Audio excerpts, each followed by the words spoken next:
नमस्कार, मी सीए अदिती जोशी आणि आजचा माझा टॉपिक हा माझ्या अत्यंत जिव्हाळ्याचा, प्रेमाचा, लाडका असा टॉपिक आहे आणि तो म्हणजे power of vitamin M. Now that M stands for obviously money. मी पैसा आणि पैशाबद्दलच बोलणार आहे. गेली जवळपास आयुष्यातली 30 वर्ष मी फायनान्स या सेक्टरमध्ये जगते आहे. डे अँड नाईट जगते. मी ती डिलिव्हर करते, मी मुलांना शिकवते, मी ऑडिट या संदर्भामध्ये कामं करते, कंपन्यांच्या वेगळ्या वेगळ्या डील करते, काही रिसर्च करते. आणि तेव्हा किंवा याही पेक्षा हा जो काही माइंडसेट आम्ही डेव्हलप केला आहे किंवा झाला आहे या प्रवासामध्ये, तो कोणाशी तरी शेअर करावा आणि कोणाला यातनं काही मिळालं तर अर्थातच चांगलं आहे. या एकाच उद्देशाने हा टॉपिक आणि आजचा सगळ्यांचा अगदी जवळचा topic power of vitamin M. 18 March 2025 नेहमीसारखाच आला, पण जगामध्ये तो कदाचित लक्षात राहणार आहे, कारण युनिव्हर्समधनं a lady and a man has come back, successfully come back. त्यांचं स्वतःचं एक्झिस्टन्स, त्यांची पॉझिटिव्हिटी, त्यांचं सगळंच मान्य आहे, पण हा डिले आणि तो डिले झाला तरी त्यांना परत आणण्याचा डिसिजन, हा power of vitamin M. Nobody can deny.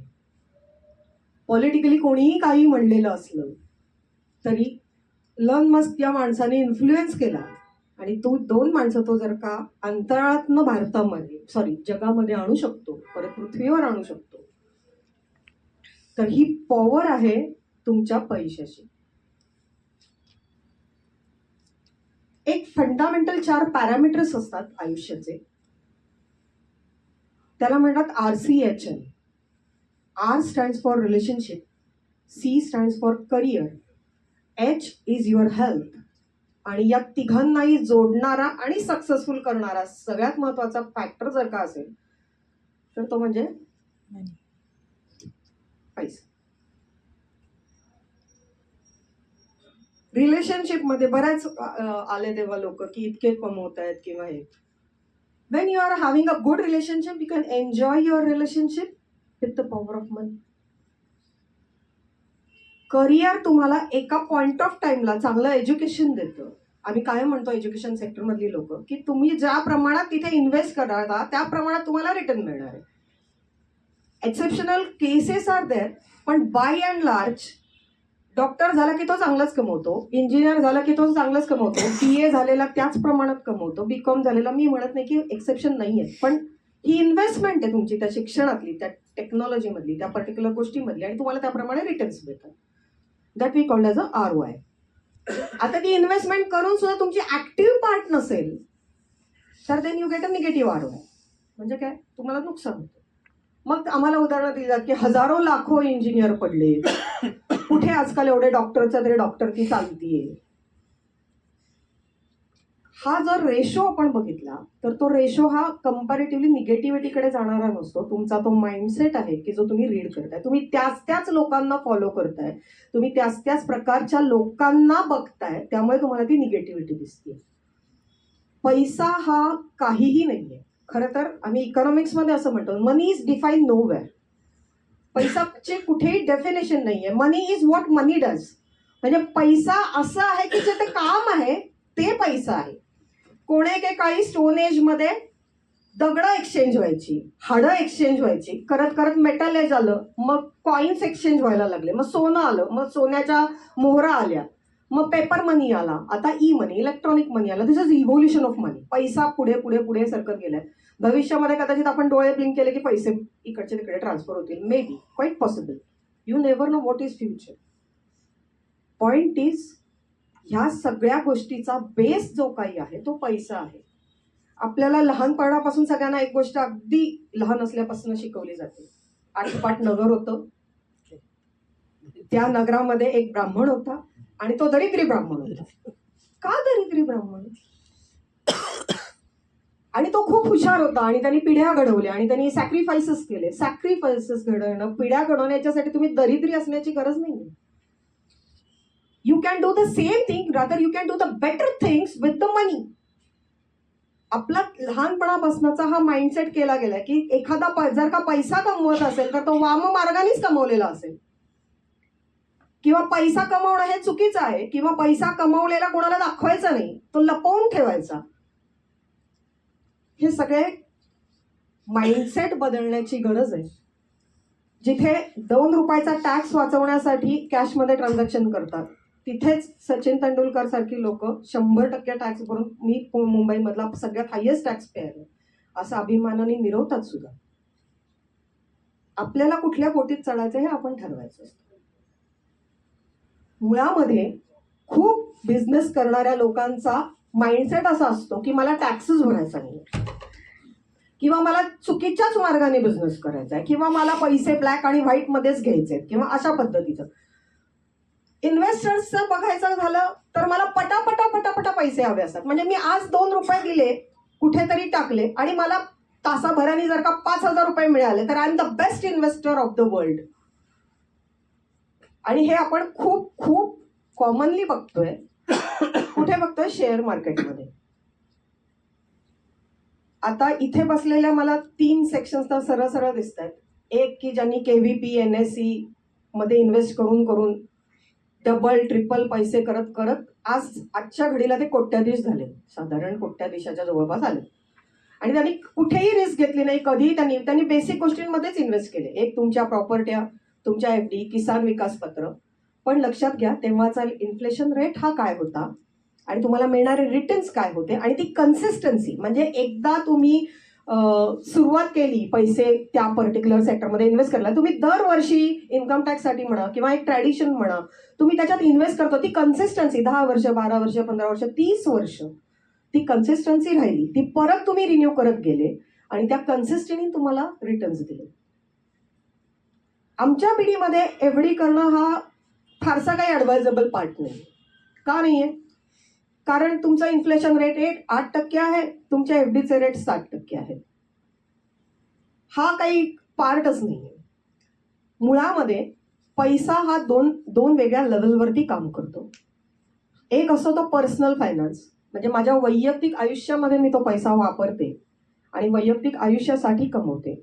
आणि दुसरा म्हणजे बिझनेस फायनान्स. आता जे कोणी बिझनेसवाले आहेत तर त्यांना स्वतःचा बिझनेस चालवणं हा वैयक्तिक प्रॉफिट कमवण्याचा हा पार्ट असतोच, पण त्यांच्या जीवावरती बाकीची पण कुटुंब जगत असतात, ही वस्तुस्थिती. मग हा पैसा 2 प्रकारात काम करत असतो. आणि असं मी अज्युम केलं की इथे बसलेले मॅक्सिमम लोक बिझनेसमन आहेत, तर तुम्हाला तुमच्या स्वतःसाठी तर पैसे कमवायचेच आहेत, पण तुमच्या बरोबर जाणारी जी टीम आहे आणि त्या टीमवरती डिपेंडंट जी लोक आहेत त्या सगळ्यांसाठी तुम्हाला पैसे कमवायचे आहेत. म्हणजे माझ्या ऑफिसमध्ये जे 40 लोक काम करतात त्या मुलांच्या क्लासेसच्या फिया, त्यांच्या घरामध्ये त्यांना पॉकेट काय पैसे द्यायचे असतील तर ते, स्वतःचा पॉकेट मनीचा खर्च, राहण्याचा, खाण्याचा, पिण्याचा खर्च आणि त्यांच्या अभ्यासाच्या मटेरियलचा खर्च, हा सगळा त्यांना मिळवण्यासाठी मला कष्ट करायचे किंवा मला तिथे सस्टेनेबिलिटी द्यायची. हे खरंच खूप अवघड नाहीये. फक्त याला आपल्याला प्लॅनिंगची गरज असते. आणि हे प्लॅनिंग करताना अर्थातच आपल्याला खूप गोष्टींचं सरळ सरळ गणित मांडावं लागतं. मगाशीच सर बोलत होते टार्गेट याच्याबद्दल. अर्थातच नमस्कार. I would like to welcome Dr. Jitendra Joshi to the session of the alignment. Please welcome. Thank you. मग आता हे करताना तुम्हाला काय काय रिस्क वाटते किंवा काय काय बघायचं आहे, तर you will not follow somebody else's advice unless until you use your common sense. आत्ता शेअर मार्केट जेव्हा खाली पडतंय तर जे कोपऱ्यावरचे असे इन्व्हेस्ट करणारी मंडळी होती ती घामाघूम झाली की तो इंडेक्स असा खाली खाली खाली खाली गेला आणि मग माझे इतके लाख गेले, मग ह्याचे इतके कोटी गेले, त्याचे तितके काही कोणाचे काही गेले, unless until you are a seller. आता आमच्यासारखे फायनान्सवाले लोक काय करतात, we take it as a sale की 10 रुपयाची गोष्ट मला 2 रुपयात 8 रुपयात मिळते. मी फंड्स ठेवलेले असतात, इन्व्हेस्टिंग फंड्स बाजूला काढून आधीच फायनान्शियल प्लॅनमध्ये, की जे मी तिथे डायव्हर्ट करते आणि मग मी जेव्हा मार्केट स्टेबलाइज होईल किंवा परत एका लेवलला येईल तेव्हा मी ते विथड्रॉ करून घेतो.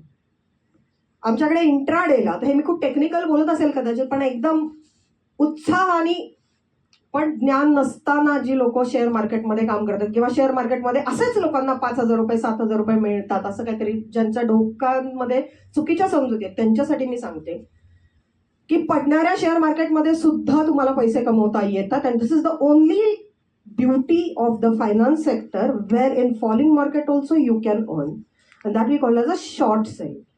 इंट्राडे करत असाल, खूप टेक्निकल आहे खरं हे, तर आधी आमच्याकडे अशी फॅसिलिटी आहे की आधी तुम्ही गोष्टी विका आणि मग नंतर विकत घ्या. म्हणजे मार्केट ओपन झालं, तुम्हाला दिसतंय की आज मार्केट पडणार आहे, तर किंवा पडलेल्या मार्केटमध्ये ओपन झालं तर तुम्ही आधी त्या गोष्टी विकून टाका आणि जेव्हा ते अजून संध्याकाळपर्यंत पडेल तेव्हा तुम्ही ते शेअर विकत घ्या. तुमचा स्क्वेअर ऑफ म्हणजे तुमचं जे सेटलमेंट ऑफ अकाउंट असतं ते at the end of the day होतं.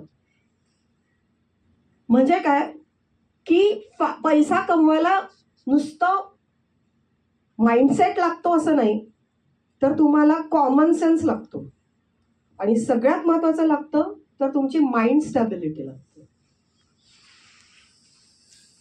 मी सर्टिफाईड फायनान्शियल अनालिस्ट आहे, त्यामुळे मी पोर्टफोलिओ मॅनेज करते, कॉर्पोरेट्सचे इन्व्हेस्टमेंट्स मॅनेज करते आणि आम्ही अपॉर्च्युनिटीज एनकॅश करतो. पण असा कुठलाही ऑप्शन देताना आम्ही बघतो ते 3 parameter. What is your financial goal, तुम्हाला हे पैसे कधी आणि किती हवे आहेत. What is your financial goal. What is the risk you are ready to take for to achieve that financial goal. आणि सगळ्यात तिसरा महत्वाचा मुद्दा म्हणजे how I can diversify your risk with the funds.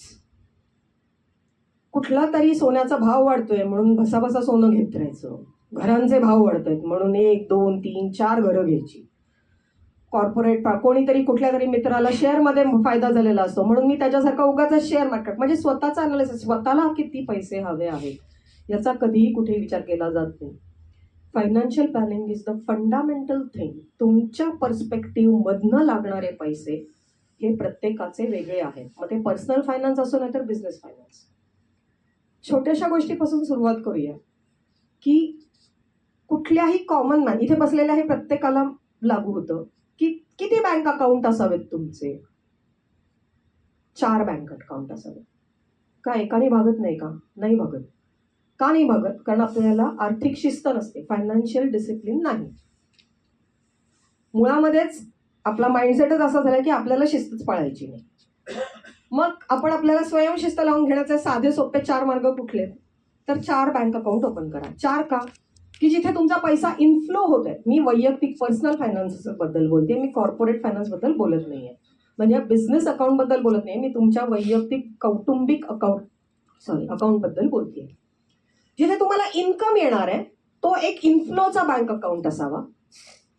जे तुम्हाला खर्च करायचे तो आउटफ्लोचा बँक अकाउंट असावा. दुसरा खर्चाचा, अर्थातच इन्कम मधनं तिथे जाणार आहे. तिसरा सगळ्यात महत्वाचा बँक अकाउंट असावा ज्याला आम्ही म्हणतो इमर्जन्सी फंड्स, की ओव्हरनाईट आत्ताच्या घडीला मला लाखभर रुपये हवेत, मग ते एफडी मोडायला वेळ नसतोय, तर ती जी तुमची you can correlate your self की आत्ताच्या घडीला मला लाखभर रुपये कुठल्याही क्षणी लागू शकतात. ही काही फार मोठी आता लाख रुपये ही काही अमाऊंट राहिलेली नाही. That you are going to park in that third account called emergency fund. तो जसे तुमच्या घरातले मेंबर, डिपेंडंट, ॲडल्ट, जे ॲडव्हेंचर टेकर आहेत, जेवढी मेंबर जास्ती तेवढ्या प्रमाणात तो फंड वाढत जातो. म्हणजे माझ्याकडे जर का कॉलेजमध्ये बाईकवर जाणारा मुलगा आहे घरात, तर मला इमर्जन्सी फंड किमान 5 लाख असला पाहिजे. कधी तो दुसऱ्याला धडकेल, काय करून येईल, तर मला त्या क्षणी तिथे काहीतरी हाताशी पैसे पाहिजे. So depend. आता जर आजी आजोबा घरातच बसून राहणार असेल तर त्यांना एक 50-60 हजारचा बँक बॅलन्स त्या इमर्जन्सी फंडला सफिशियंट होतो. आणि चौथा महत्वाचा अकाउंट असावा इन्व्हेस्टमेंट अकाउंट. आता हे 4 अकाउंट म्हणजे तुमचे येणारे पैसे तुम्ही 4 सेक्टरमध्ये शिस्तबद्ध पार्क केलेत. एक फक्त पैसे येणे, दुसरा फक्त पैसे जाणे, खर्च करणे, काही का असे ना, म्हणजे 10 रुपयाचा चहा असो, पार्किंग फी असो, पिक्चरचा हे असो, तुमचा फॉरेन टूर असो, मुलांच्या फिया असो, डोमेस्टिक खर्च असो, फक्त खर्चाचा अकाउंट. तिसरा म्हणजे मी तुम्हाला सांगितलं की इमर्जन्सी फंड, की ज्याला आपण कधीही हात लावणार नाही unless until the emergencies are there, financial emergencies are there. आणि चौथा आणि महत्वाचा अकाउंट म्हणजे तुमचा स्वतःचा इन्व्हेस्टमेंट अकाउंट.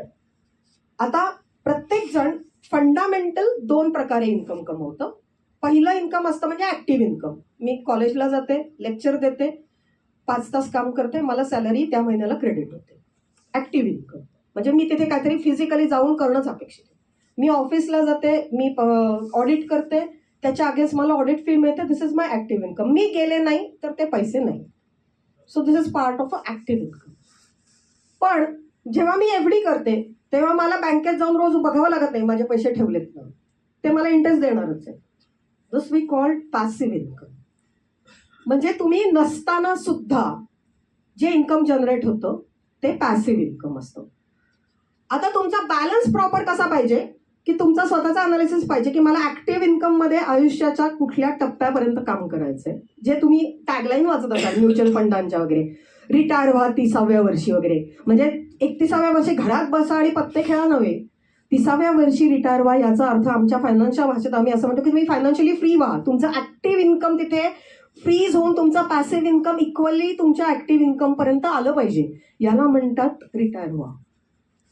सो ह्याचा बॅलन्स करणं हे खूप महत्वाचं असतं.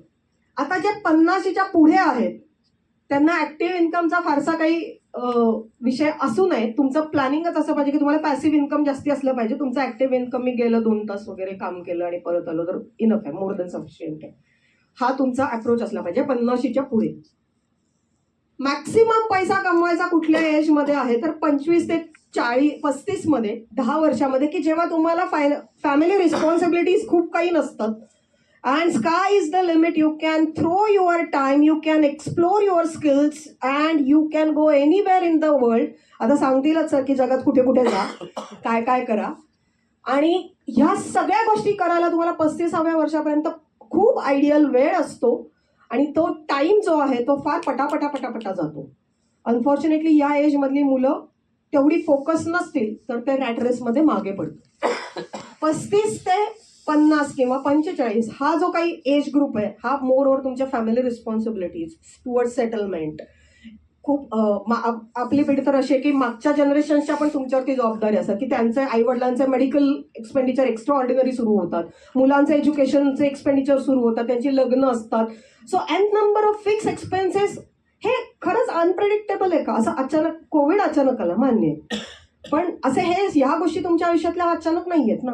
ज्या ढोबळ आहेत त्या तुम्ही नक्की आणि नक्की प्लॅन करू शकता आणि ते प्लॅन करणं म्हणजेच फायनान्शियल प्लॅनिंग आहे. जे दिसतं ते स्वतःचा, मी परत ह्याच्यासाठी म्हणते की स्वतःचा कॉमन सेन्स वापरून करा. खूप छोट्या गोष्टी आहेत.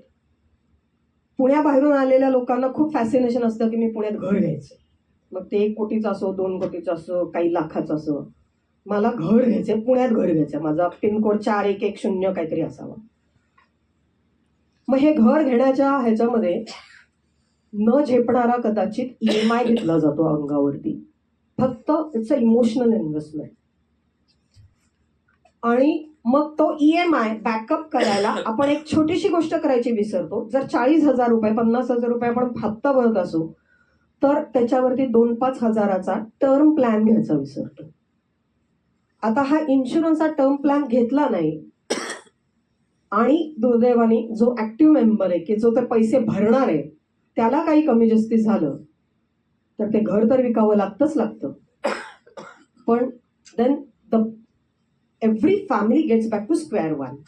तुमची मुलं लहान असतात, कदाचित बेटर हाफ काम करत नसतं, डिपेंडंट पेरेंट असतात, and that family goes in ruin the situation.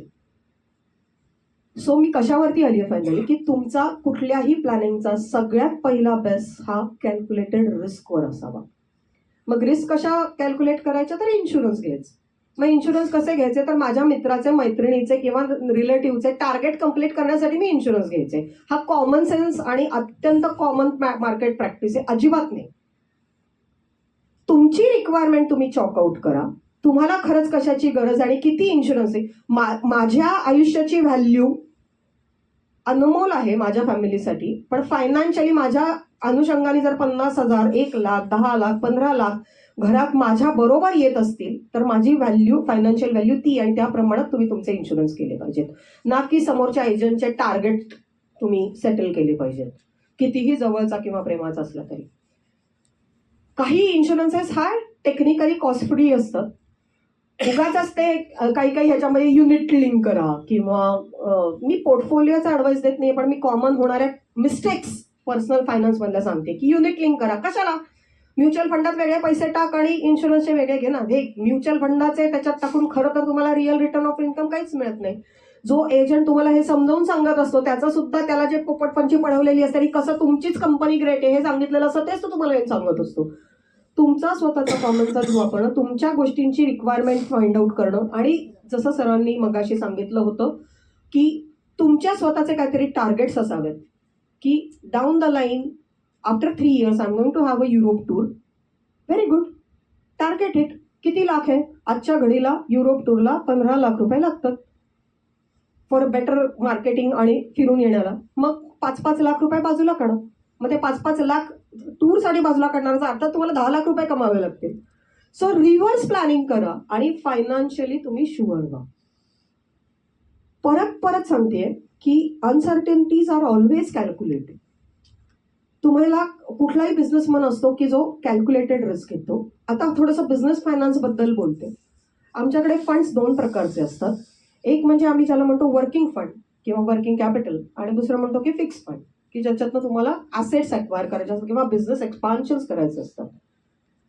Precisely असं आम्ही परत सांगत असतो फायनान्स कोर फायनान्सवाले की हे सुद्धा 2 अकाउंट वेगळे ठेवा की जे तुमचे फिक्स फंड्स जाणार आहेत, की जे तुमच्या प्लॅनिंगचा पार्ट आहे, की जे तुमच्या मिशन व्हिजनला कनेक्ट आहेत, तो बिझनेस अकाउंट वेगळा असावा. आणि तुमचे जे वर्किंग कॅपिटल आहे की जे तुमच्या रोजचा पगार द्यायचा आहे, लाईट बिल द्यायचे, भाडं द्यायचंय, रॉ मटेरियल घ्यायचंय, हे सगळं हा ऑपरेट करणारा एक बिझनेस अकाउंट असावा. जिथनं तुम्हाला सोर्सेस आहेत तेच सोर्सेस तिथे आयडियली वापरले जावेत. म्हणजे लॉंग टर्म मधनं लॉंग टर्मसाठी पैसे यावेत आणि शॉर्ट टर्म मधनं शॉर्ट टर्मसाठी पैसे यावेत. त्यातनं जे उरतील ते परत तुम्ही लॉंग टर्म मध्ये रिइन्व्हेस्ट करावेत. सगळ्यात महत्वाचा फायनान्स मधला किंवा पैशाच्या बाबतीतला निग्लेक्टेड किंवा हाफ अंडरस्टूड पार्ट असा आहे ज्याला आम्ही म्हणतो टाइम व्हॅल्यू ऑफ मनी. कुठल्याही पैशाला महत्व नसून त्याच्याशी असोसिएट असलेल्या वेळेला महत्व आहे. आणि ते वेळेचं गणित तुम्ही जेव्हा रेट ऑफ रिटर्नशी कंबाईन करता तेव्हा तुम्ही मिनिमम रिस्कवरती मॅक्सिमम रिटर्न्स कॅल्क्युलेट करता. परत एकदा हे जरा टेक्निकली बोलले म्हणून साध्या समजणाऱ्या भाषेत सांगतेय की रिपीट करतेय की एक आहे की रिटर्न ऑन इन्व्हेस्टमेंट. मी आज 100 रुपये जर का एफडी केली तर 10% आयडियली 10 रुपये मला at the end of the year मिळतील. हा झाला रिटर्न ऑन इन्व्हेस्टमेंट. पण हा 10% पर ॲनम, ते पर ॲनम जे लिहिलेलं आहे ना that is time value of money. आता हेच जर का तुम्ही लॉंग टर्म इन्व्हेस्टमेंटमध्ये बघत असाल तर मी आज काहीतरी छोटासा फंडमध्ये इन्व्हेस्ट करते किंवा तुम्ही घर घेता तेव्हा तुम्ही आज घर घेऊन उद्या विकताय किंवा 10 वर्षांनी विकताय. नाही, आज घर घेताय ते कंझ्युम करताय. सो फ्रँकली स्पीकिंग ज्या घरात तुम्ही राहताय त्याची व्हॅल्यू 0 आहे बरं का तुमच्यासाठी. कारण you are using that property आणि तुम्ही ते विकणार नाही आहेत काही झालं तरी. आणि जर तुमच्यावरती विकायची पाळी आली तर that is the worst part or the story of your life की तुम्हाला राहतं घरही विकावं लागतं. So your finances are at a mess. तसाच अंगावर घातलेल्या सोन्याच्या दागिन्यांचं आहे. खूप जणांना असं वाटतं की दागिने सोन्यात इन्व्हेस्टमेंट केली, पण सोन्यात इन्व्हेस्टमेंट म्हणजे दागिन्यांमध्ये नाही. त्याच्यामध्ये जीएसटी जातो, ज्याच्यात मेकिंग चार्जेस जातात, हॉलमार्क नसेल तर आता ते याचे पण चार्जेस जातात. मग शेवटी तुम्ही जेवढ्याला घेतलंय आणि जेवढा वेळ त्याच्यात घालवलाय आणि खरं सांगायचं तर आजपर्यंत विकत घेतलेलं सोनं सोनाराला जाऊन किती जणांनी विकलंय? कोणीही विकू देत नाही, खरंच विकू देत नाही. म्हणजे घेताना किती म्हणतात की आम्ही इन्व्हेस्टमेंट म्हणून घेतलंय, पण विकायला गेलं की म्हणतात अरे हा सोनं विकतोय, ह्याच्याकडे काहीतरी मेजर इश्यू झालाय, हा घरातलं सोनं विकतोय. So what you can replace, आपली इमोशनल अटॅचमेंट त्याच्याशी तयार होते. जर मी माझा मोठा घर येणार असेल, आता मी I start with buying 2 BHK, now I shifting to the parent house. पण ते माझं पहिलं घर आहे आयुष्यातलं म्हणून मी तेही ठेवते. मग मी परत धडपड करून अजून कर्ज काढून काहीतरी उलाढाल्या करून दुसरं घर घेते. Emotional attachment for no reason. आमच्याकडे फायनान्समध्ये दोनच गोष्टींना व्हॅल्यू आहे. एक म्हणजे return on investment, second is return that particular factor, time value of money. किती फ्रिक्वेंटली तुम्ही ते सायकल रिपीट करताय त्याच्यावरती तुमचे रिटर्न्स अवलंबून आहेत. शेवटचा मुद्दा घेतेय, क्युम्युलेटिव्ह पार्ट. आपण हे मला वाटतं इंटरेस्ट पार्टचं कॅल्क्युलेशन समवेअर 4th स्टँडर्डला शिकलेलो असतो की एक असतं सिम्पल इंटरेस्ट, एक असतं कंपाऊंड इंटरेस्ट.